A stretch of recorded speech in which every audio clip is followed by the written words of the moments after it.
Hope you are doing well wherever this finds you, whenever this finds you.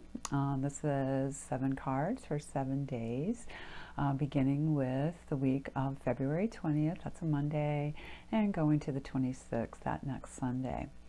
And this time we are starting with the moon in Pisces, and next weekend it will be a moon in Taurus, heading toward the later part of Sunday into Gemini.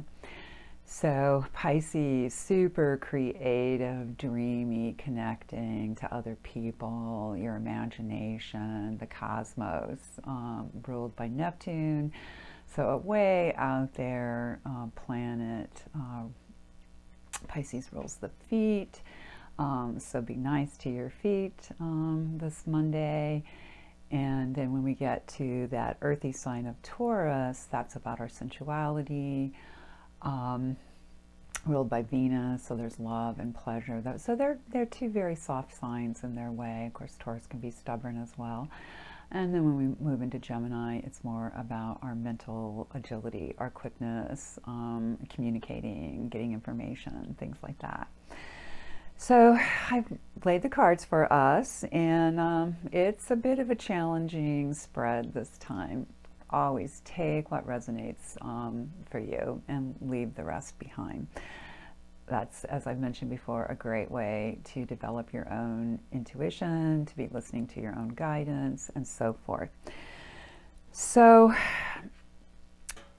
we have 2 royal cards this week, and possibly 2 masculine energies. One might be feminine, a page here.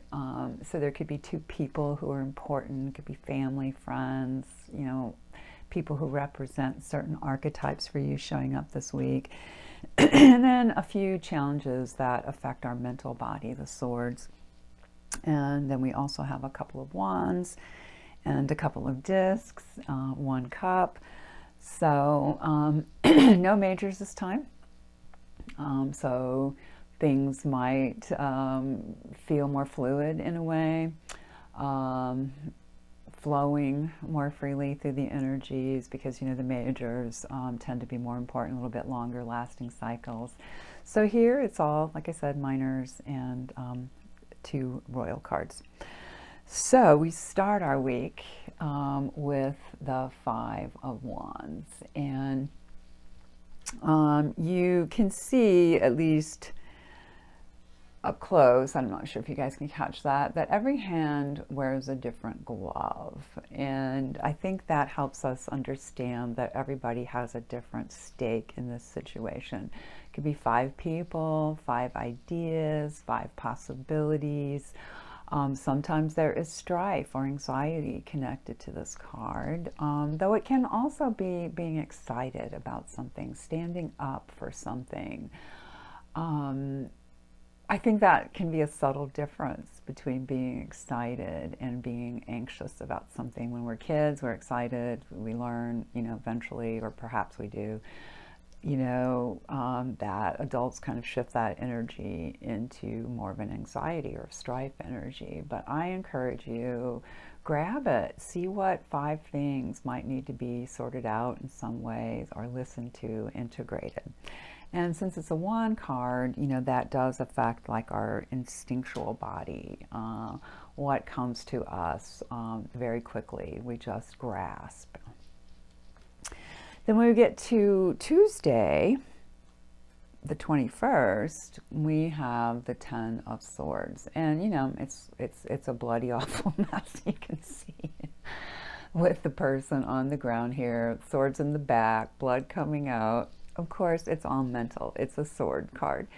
That means these are thoughts. And, the downside of it can be a bit of a dark night of the soul, passing quickly because it is, it's a minor.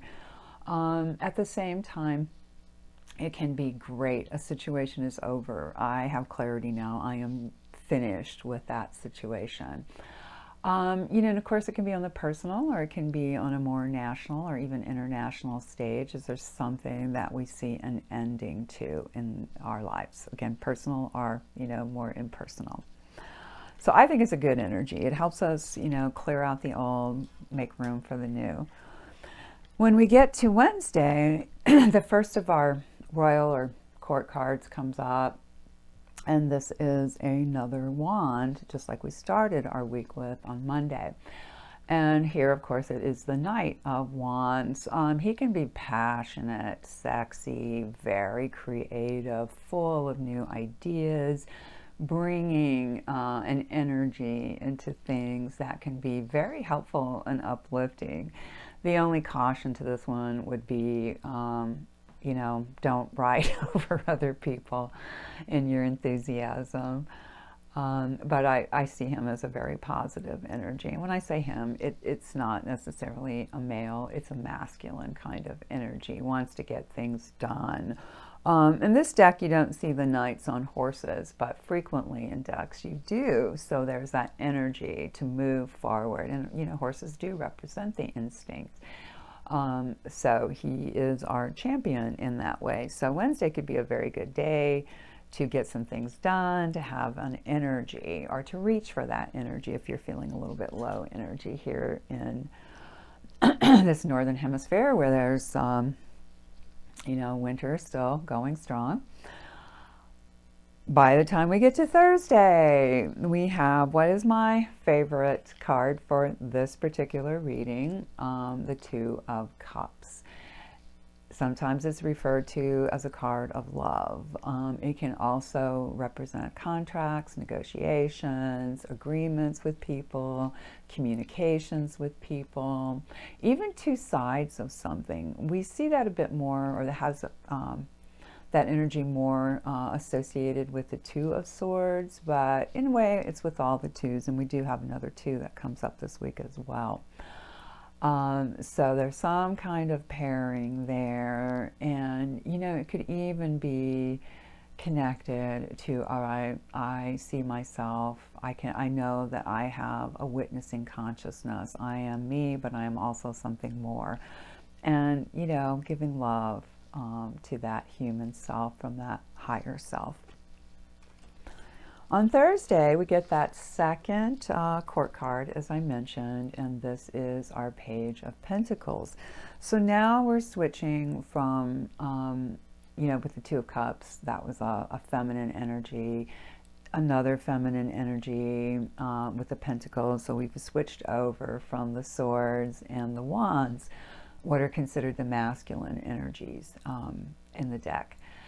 So here, again, a messenger type, bringing concrete news. Sometimes this card is also associated with something that's pending, even a pregnancy, something that, is coming, to some kind of fruition. It can be news of something practical, a good development. Maybe you were waiting for a part to come in for something, or a project you're working on takes a step forward. Just good news. Then that was our Friday. So our Saturday, we get our last big challenge for the week, and it's a sword. So we've mentioned swords are mental energies. They are thought forms, which, have a great deal of power in a way, but can also be changed. We have that capacity to think of things being different, to imagine that, to put good energy toward making changes. Seven of Swords, sometimes it's called the Thief. Obviously, this isn't literally about us thieving, but it could be about futility, giving up on something. And sometimes that's a good thing, right? You tried it, don't keep trying the same thing if it's not working for you. Or on the other hand, it can be a fear of going after what you really want. So what is that thing? Or two things. You notice how, I'll bring it a little closer. You have two swords that are anchored in the ground, and then our person is walking away with five of them. And they are pointed down, and I think that's important too, because they're less threatening. It's not like this, which also can represent, reaching up to the heavens, looking for inspiration. But of course, ready to strike with someone as well. So that's why in some parts the thief energy comes in here. It's like what's being taken. Again, it could be on a personal scale. What am I afraid of? Is there a way I'm not listening to myself? Am I taking my own time and energy and putting into things I don't care for? So, some self-reflection, because it is a 7, it's connected to the Chariot, and I so see that as taking an assessment, stacking up your chakras, which are your energy centers from your root one at the bottom of the torso up to your crown at the top, and what are you doing with those energies? Where might there be a block? Things like that. So that Chariot helps us line that up, examine it, and then this would just be a challenging aspect of it. How are my thoughts with me or against me? And then we end our week on Sunday with another 2. So there is a pairing theme this week. 2 swords, 2 wands, 2 royal cards, 2 discs. So, and then 2 twos as well. So, that emphasizes that. So how are we, again, finding our balance? This 2 of discs sometimes is referred to as one who juggles coins. So it can have a materialistic aspect to it. To me, I see infinity in it. It's a little bit hard to see those sort of orangey red lines, but they are connected. So there's that sense of moving over and over through the infinity energy here. So how do we come into a healthy balance? 2s are going to be connected to the High Priestess, that very strong intuition, which we all have. It just depends on how much we work with it, develop it, how we use it in life. So here's a really good day next Sunday to get into some balance. Maybe say, okay, I'm going to balance some things in my home. I'm going to balance some things in my body, get myself prepared for my next week. So I think it's a lovely energy for us to end on. And because there were more challenges this week than usual, I went to the, I'm going to get the title right here, Sacred Geometry Oracle deck. This was gifted to me by a dear, dear friend. And I absolutely love this. And what came up for us today is the card Invitation. I'm going to try to bring this in as close as I can. There are 2 figures, very subtle, on each side of that sort of starburst in the middle. And I mention it because it's relevant to what the book says. So again, this is called Invitation, and I want to share the description. Its subtitle is Other Dimensions. Light workers everywhere are exploring and adventuring into the realms of energy, light, and vibration. Appearing as grids or matrices of light, geometric vibrational fields connect everything in existence. From the infinitesimal to the infinite, everything vibrates to divine order. Even chaos theory makes sense when seen as part of oneness with spirit. This card represents a doorway, portal, or stargate.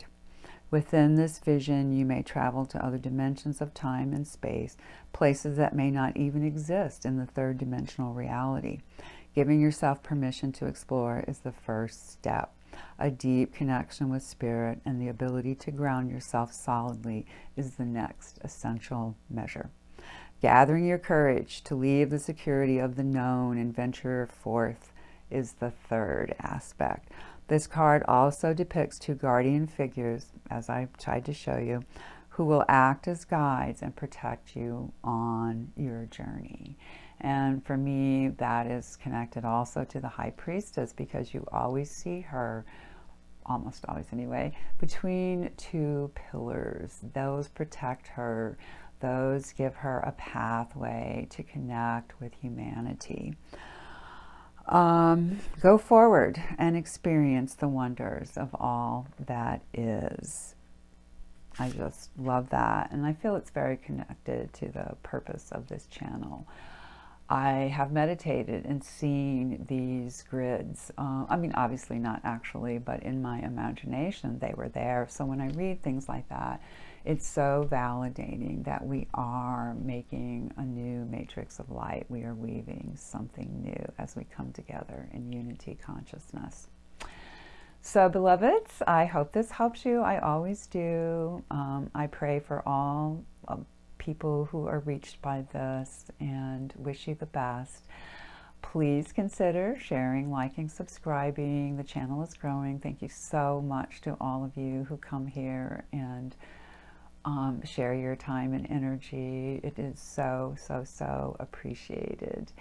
If you're interested in a personal reading, and soon I'm putting out a video on what that entails, please do contact me. It can be a great adventure, a great stepping forth into another aspect of who you are.